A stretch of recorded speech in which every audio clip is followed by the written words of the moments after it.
It's really just kind of turning on that childhood imagination again and not letting it die. And it just gets, put to the side. And since it doesn't get any exercise, it gets lazy and it's never at the forefront for you to use in a positive basis. So it's one, being aware that you have it yet, and then utilizing it for your benefit instead of letting it continue to be, say, lazy. Hello and welcome to the Dream Architect Life with Brian Sweet and Brittany Anderson from Sweet Financial Partners. Brian, it's so good to be back with you. How are you? Well, it's great to be back, Eric. Thank you. I'm well. Yeah, I'm excited. Brittany, I know that we're in the second podcast of a 3-part series. You guys are going to be talking about a book that you've read and you're sharing it with the audience. I'm so excited to get into this. We are too, and especially today because it, I guess ironically enough, ties in really, really well with just the overall theme of the Dream Architect Life podcast and what we've been talking about up to this point, what we've been having conversations with our wonderful guest speakers, and we're excited to carry this forward into today's episode. So for those just joining us, this is the second part of a 3-part series. So go back and listen to the first one. I don't think you need to do that before continuing this one, but there's so much valuable information in that first podcast. Go back and listen to it. Can you remind the audience what book you're covering? Yes. So we are covering Ed Mylett's recent book called The Power of One More. To give high-level context, he talks about how in your life, you can make such positive momentum by doing just one more insert blank, right? Insert word. So what we talked about in the last episode was the power of one more identity and how it's so important to not get married to the success that you've had up to this point and to have that shape your entire identity because you are capable of so much more. Because there is that next chapter for you, it's just up to you to decide what that identity looks like and to have the confidence to move forward. So we gave different concepts that Ed talked about in that particular chapter in the last episode. So today we're pivoting and had to choose the chapter that was titled The Power of One More Dream. And I don't think we have to go in depth about why we chose that because we talk about the importance of dreaming big, of focusing forward. For those of you who are maybe not into the whole concept of dreams and that word turns you off, think about it as a vision. Right? Those two things can be synonymous with each other. So whether you like to get on board with the dream wagon or you like to use the word vision, it doesn't matter to us. What matters is that you're thinking forward into your future about what excites you, what motivates you, and what helps you to get out of bed with a smile on your face and a pep in your step every day.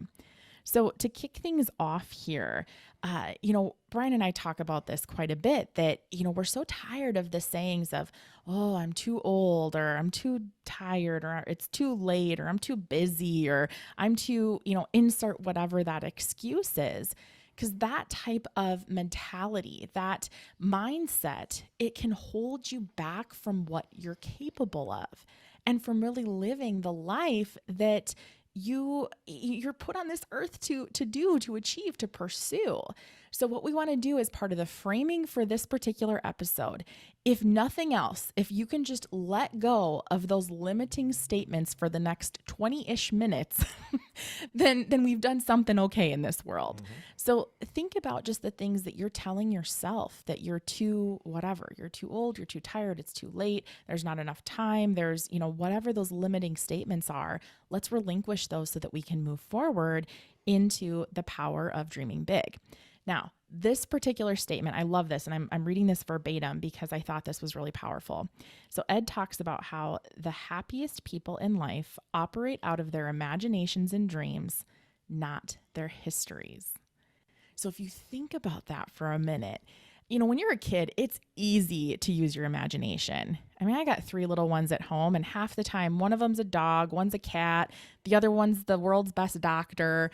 It just depends on the day. They're all over the place. But it's because they don't see limitations.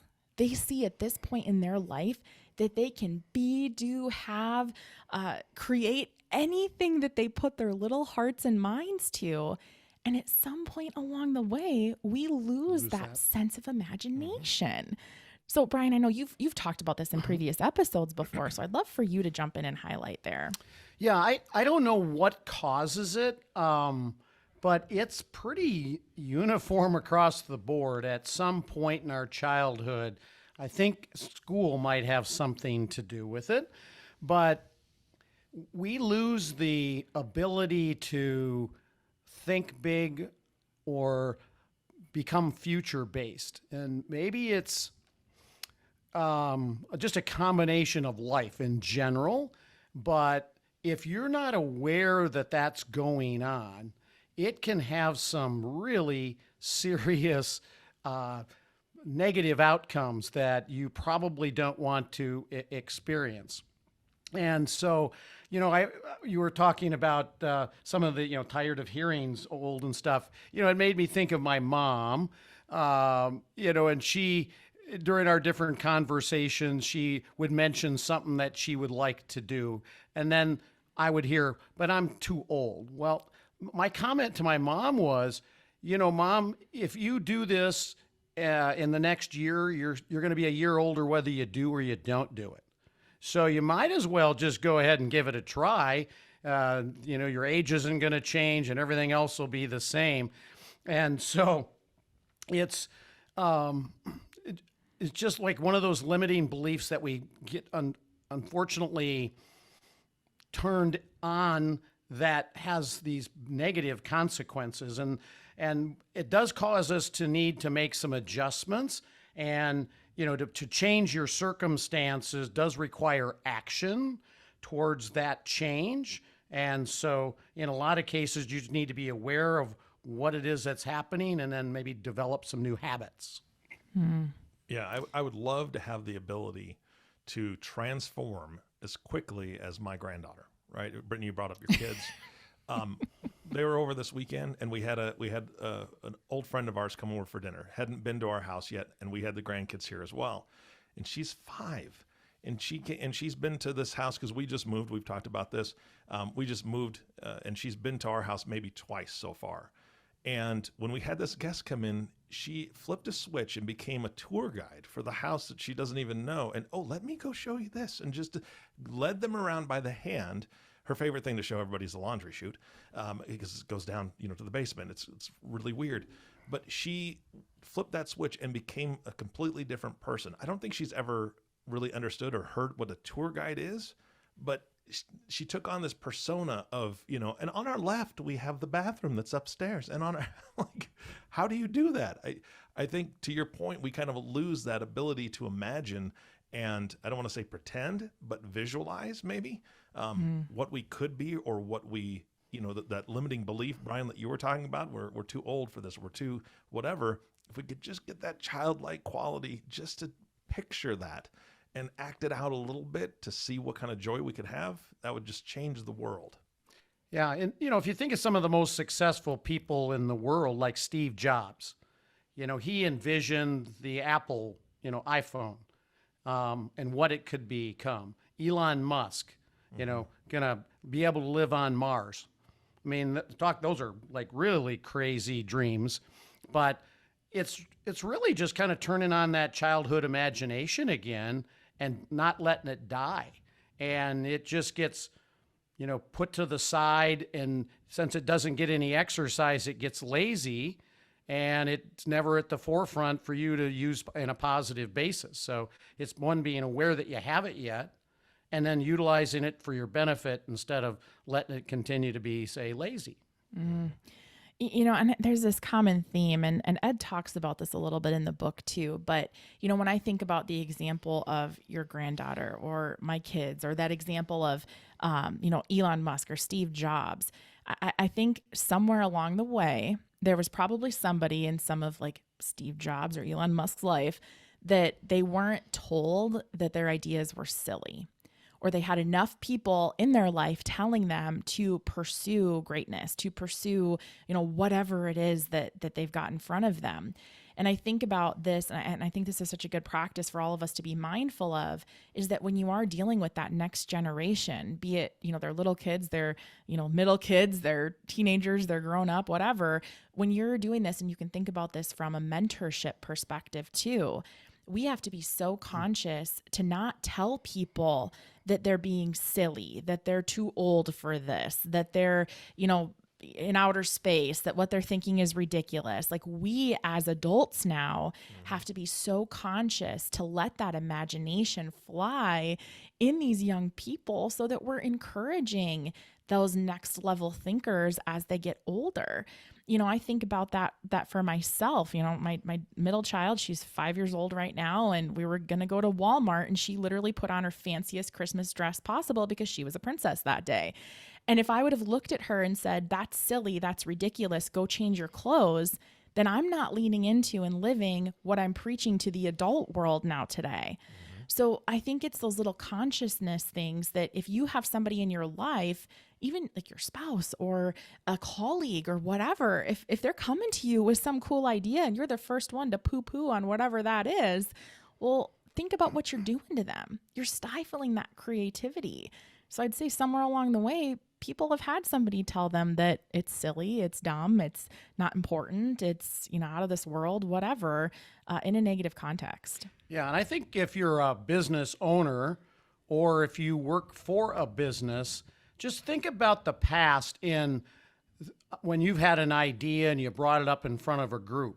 How often have they told you, gee, I love that creativity on your thought process, or, what in the heck were you thinking? Because as soon as you give them the, boy, that was dumb, they're probably never going to bring up any great thoughts ever again. Because one, they probably got embarrassed by, you not getting great comments. But if you encourage that, what happens? Well, they're going to do more of it. And what you ideally want is every team member to be independent, think big, be creative, so that you as the owner don't have to do all that yourself. And people have such talents that we squelch by not encouraging them to think on their own. Yeah, it's interesting you bring that up. I just had a complete flashback. My father worked for Boeing. And whatever you think of the company as a whole, I will tell you one thing that they did I thought that was amazing was they didn't have the traditional suggestion box. They had an entire branch, if you will, that would take ideas from employees and investigate it and say whether it was feasible or not. The employees, that's the first reward, in my opinion, that they had somebody that would actually look at all the different ideas that people had. The second part was if they implemented it, they actually gave a financial little reward for that, because they were coming up with things where the company was saving money and the company would adopt it and reward the people for those thoughts. And so I thought it was just an amazing thing, because my dad was a part of a couple of groups that brought things to Boeing's attention and said, hey, if we did it this way, we would save time or resources or whatever. They did their investigation, said, absolutely, that's perfect, let's implement it. And then they rewarded the employees for doing it. How else do you encourage an entire mass of employees to come up with ideas and something that can change the trajectory of the company too, or save them, millions of dollars? And I love stories like that. Actually, my grandfather worked for Boeing. It was Rockwell before Boeing. And he got to be on some of the special teams that it maybe wasn't all around the employee invention, but it was the culture where they would say, I wonder if this is possible. And my grandfather actually got to be part of the teams that would try to figure out what was possible and what wasn't. Wow. So it was just such a cool culture. I'm glad you brought that up. I actually kind of forgot about it until you said that. But I think that's a great example. We've done things like that within Sweet Financial too, where we've gone through big projects and we're like, hey, if you can come up with a faster, better, easier, cheaper way to do it, we're going to essentially reward you for those ideas and that actual implementation. The other thing too that I think Ed really brings to light, and I think this can be a tough one for people because it gets a little bit deep. So bear with me here for a minute. But a lot of times, how he frames it is that many of us are held back from things in our past, like the heavy stuff. As you get older, there's certain things that happen in life that aren't always pretty. And there's some really, really tough, really, really difficult challenges. And a lot of times what happens is we become shaped by those. We maybe get a little bit hardened. We maybe get a little bit colder to certain things. And, I'll never forget there's two instances that really ring true in my life that I think if people would take the time to really digest and implement, it could make monumental strides for their future. So number one is about the narratives that we have in our head from things that have happened in our past.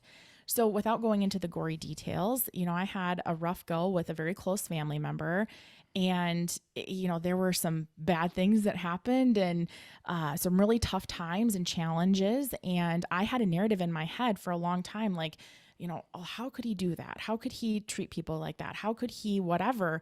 And finally, somebody said to me, like, Brittany, does that narrative serve you?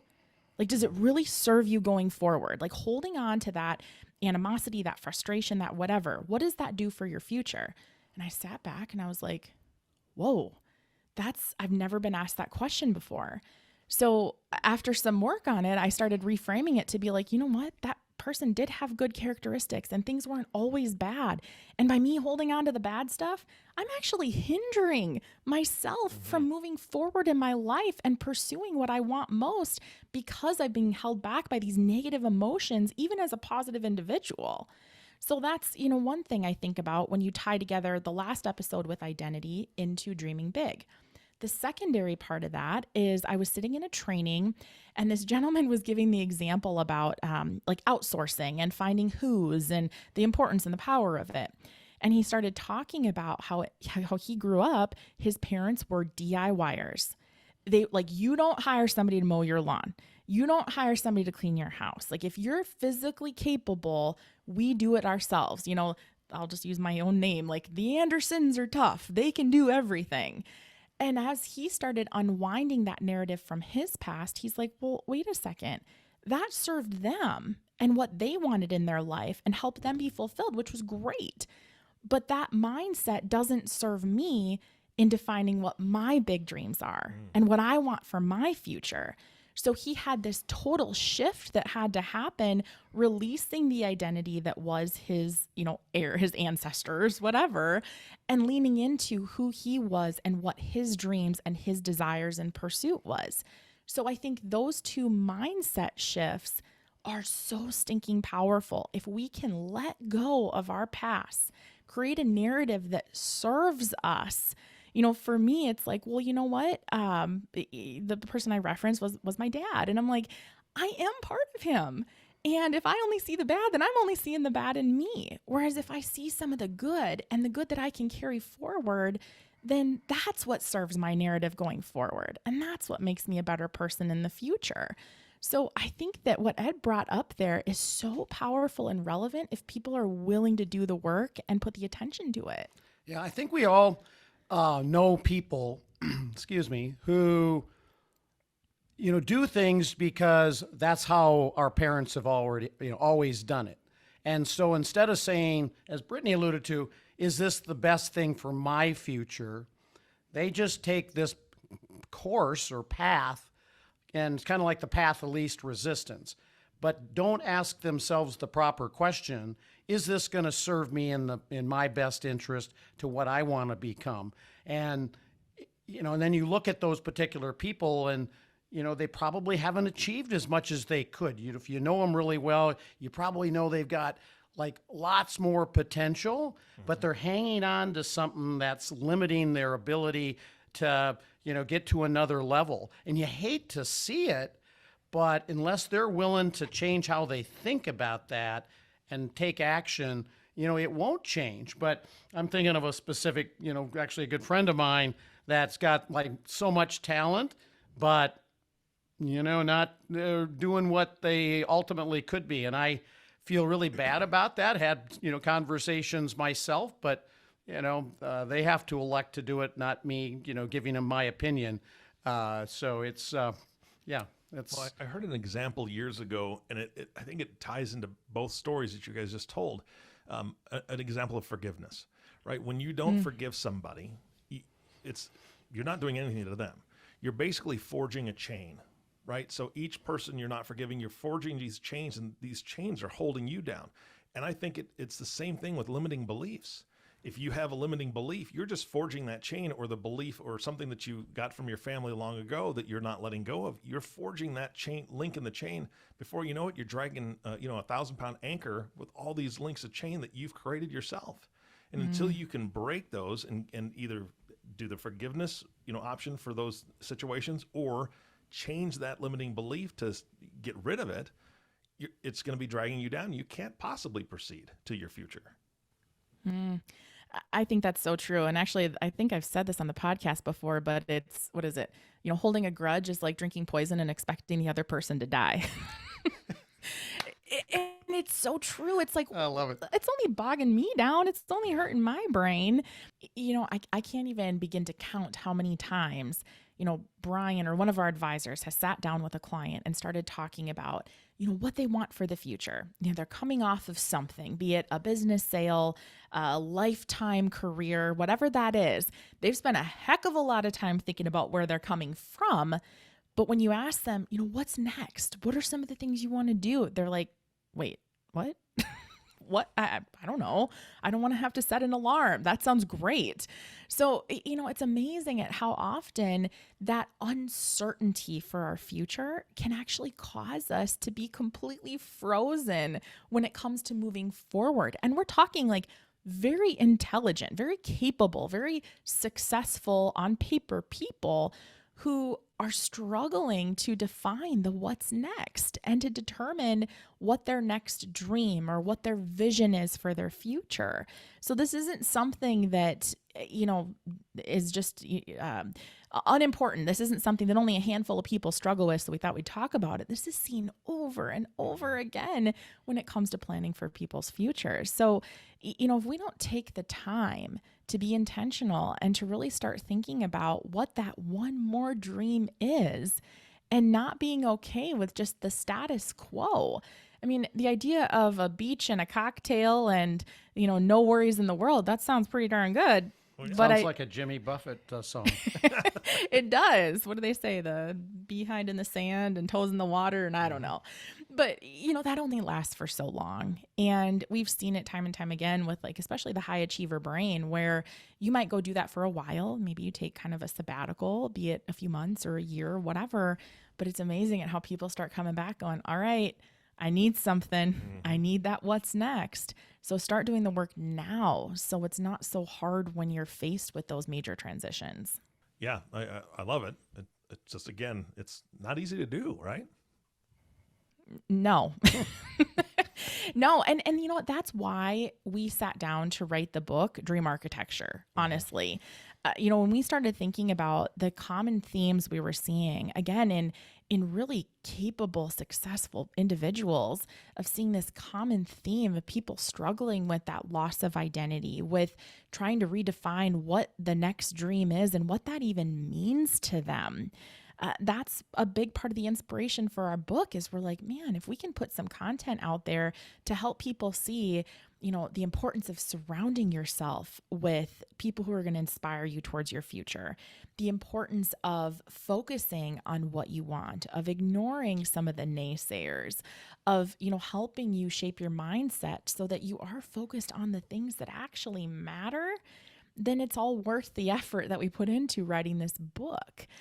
So I just think people need more resources, more tools, and more things that are tangibly within reach to feed their mind with the good stuff that can help them look at possibility, just like Ed Mylett talks about, this power of one more dream.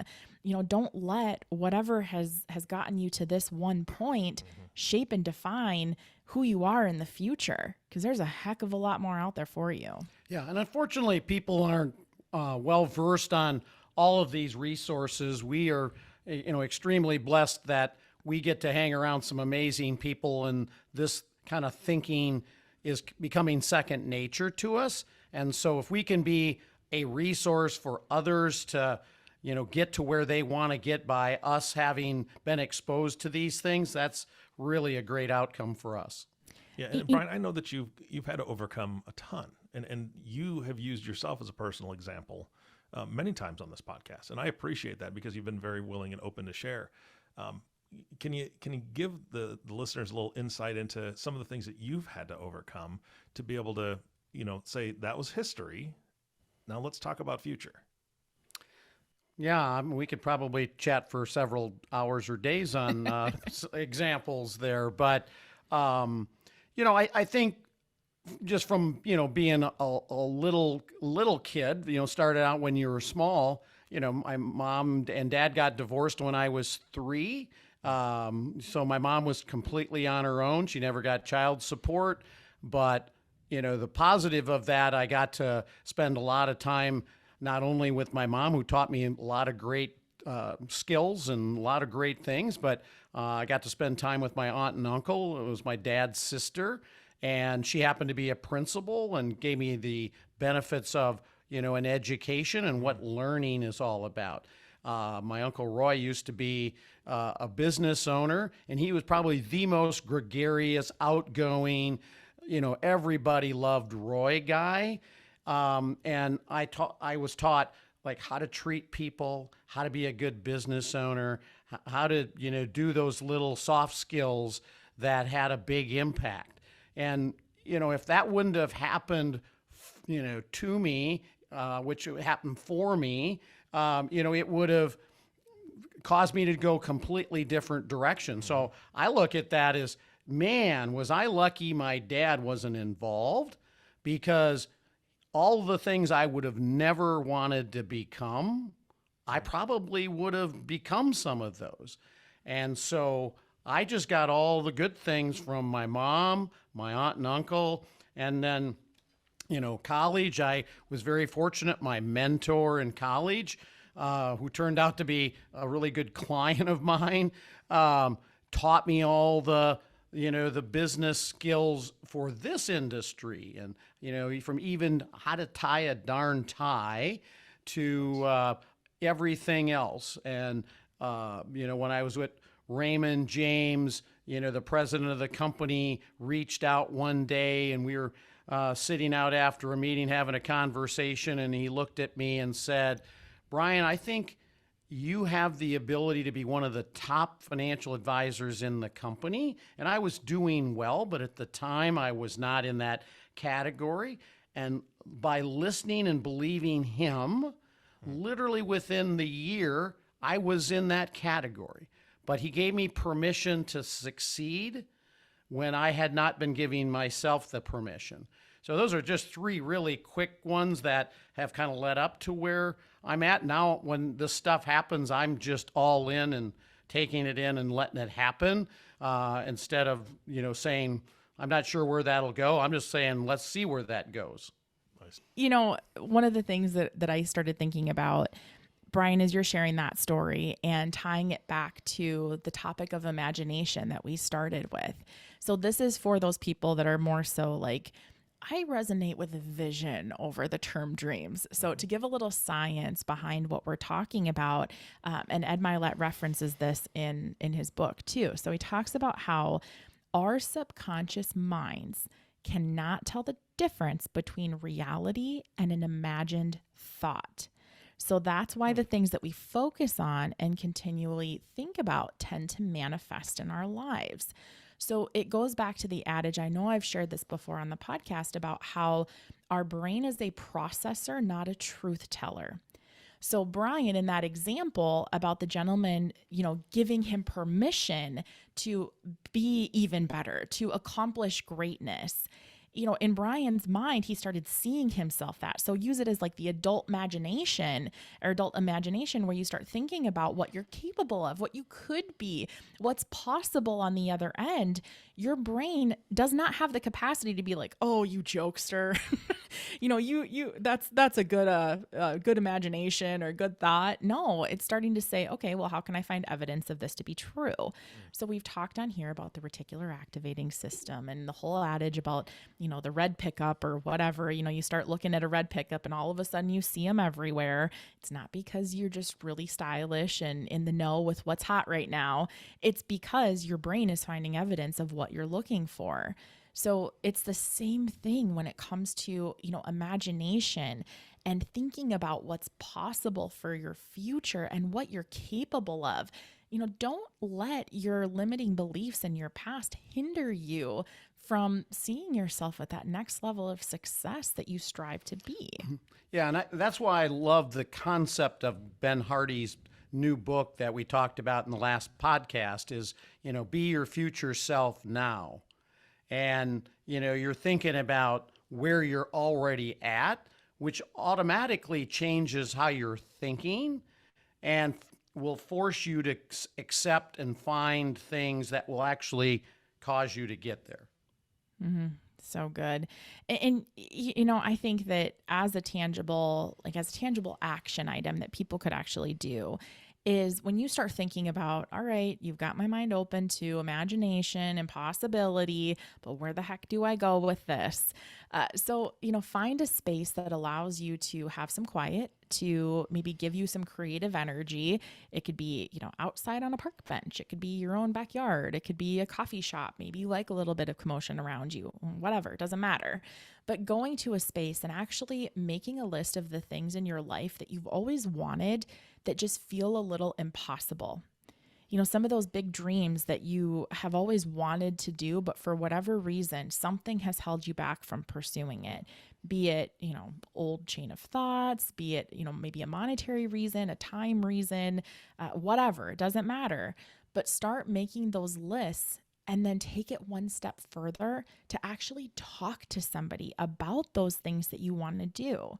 It's amazing at once you find a person, 2, 3 trusted people to share your big aspirations with, at how they can start coming to fruition that much faster, because you're putting it out into the world and you're making this subconscious commitment to at least put a little bit of time and attention into it, if nothing else. Yeah, and it made me think of a conversation we had prior to the podcast beginning about Colonel Sanders from Kentucky Fried Chicken fame. You know, he started the Kentucky Fried Chicken franchise at age 65. Most people are going to retire at 65, and his vision was to be, you know, the king of making fried chicken. And the interesting thing is he started it on his $105 Social Security income.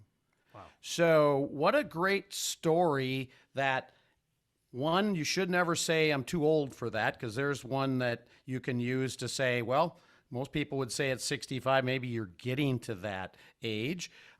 Didn't have a lot of financial means. I wouldn't say $105 in Social Security income is, blowing the bank account out. So I always liked that one, because obviously everybody's heard and probably had Kentucky Fried Chicken. And, you know, that all started when somebody went from one career to another and actually started to live their vision or their dream. Yeah. And their biscuits aren't bad either. I kind of like all of it. Amen. This has been fantastic. And I love ending on that because, again, there were so many limiting things for Colonel Sanders. Could have been limiting things, but he didn't do that. He didn't let it limit him. So that's fantastic. Guys, thank you so much for your time today. And I'm looking forward to episode number 3 in this series. Yeah. And I got to say one more thing too, that, you know, we take this stuff so seriously that we decided to actually have a custom music piece created that is going to be essentially a giveaway to our listeners. So I want to give a little context before we round this out, that if you struggle with, you know, the creative element, maybe you're just not wired that way, and that's okay. We actually had a piece created by a, Grammy Award winning composer, an amazing gentleman who actually created this solely for the Dream Architect, to be able to give you a piece to really think about what you want. It's guided. It's kind of, call it a meditation. There's voice behind it. There's great music behind it. So you can access that if you go to dreamarchitecture.com. It's the same space that you can get a free copy of our book. It's going to be available there. So you can hop on over to that page, get access to it, and try it out. And if you don't like it, that's okay. But you might find that you love it. So step outside your box today. And I can't stress enough the importance of just thinking differently and thinking about what you want, what do you want to become, and what your future is. And if you just consciously started doing that a little more every single day and start paying attention to what happens and what shows up, I will guarantee you, I can't use that word very often, but I will guarantee you, you will see remarkable changes that will be so helpful in making your future brighter. And Brian, I'm going to say something that you said on an earlier podcast. similar to this topic is that it's a muscle. I think you're the one that said it. It's something that you have to exercise, and you may need to start out slow. Maybe it's just a couple minutes a day, and then it's, then it's 10 minutes, and then it's 15 and 20, and being able to do these things. You might sit there and feel foolish doing it the first time because it's something that's completely out of your realm. But like Brian said, it's a muscle. You've got to exercise it, and it'll get stronger. Yeah. And if you just maybe start your day with, using the new tool we've created, and maybe end your day using that tool, and just do it for a couple of minutes in the morning and a couple of minutes before you go to bed, just give it a try. I think you'll be really surprised what happens. I'm really looking forward to hearing that. I'm really excited about that. Thank you guys so much for that. Absolutely. It's our pleasure. You bet. And our last thank you goes to you, listening audience. Thank you so much for tuning in and listening to the Dream Architect Life podcast with Brian Sweet and Brittany Anderson. If you have not subscribed to the podcast yet, please click the subscribe now button below. This way, when Brian and Brittany come out with a new podcast, it'll show up directly on your listening device. And we humbly ask that you share this podcast, rate it, and leave a review, as this does actually help others find the show. Again, thank you so much for listening today. For everyone at Sweet Financial Partners, this is Eric Johnson reminding you that possibility comes to those who create it. Thank you, and we'll see you next time.